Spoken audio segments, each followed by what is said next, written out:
Back in Australia, though, this is the really ugly side of this. You know, that's the virtue signalling and the elitism there. But in the Melbourne suburbs, these activists are going around and slashing the tyres of four-wheel drives. And one of the activists is a 60-year-old woman, says she's trying to, you know, save the country from the climate crisis. These people are actually lunatics. This is the sort of thing, this actually began in the UK and the US.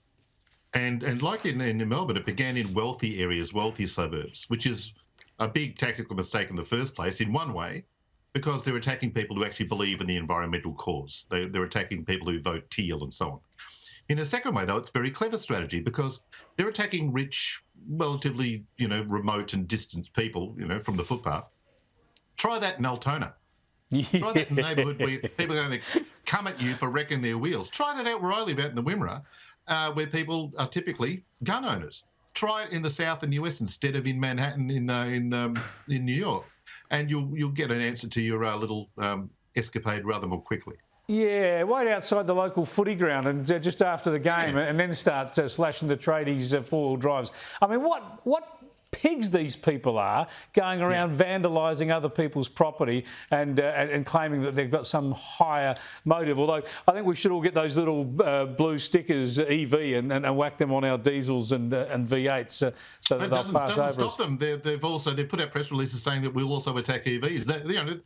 They're multitude idiots. They'll go after anything. Yeah, we've got to reopen insane asylums for these climate activists because the jails don't do anything with them. Hey, speaking of climate activists, King Charles III, the sovereign monarch of this very nation, have a look.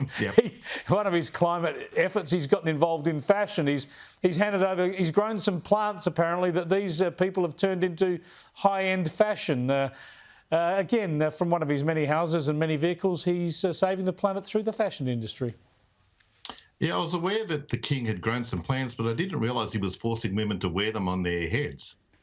Look at these poor women. How do they travel? And what happens if they're in front of you at the movies? Like that is the worst series of haircuts.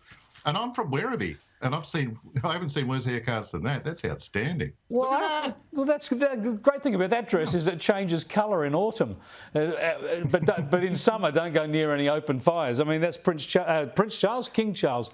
He's always at it. 1 minute talking to plants, next minute he's talking them into turning them into high-end fashion.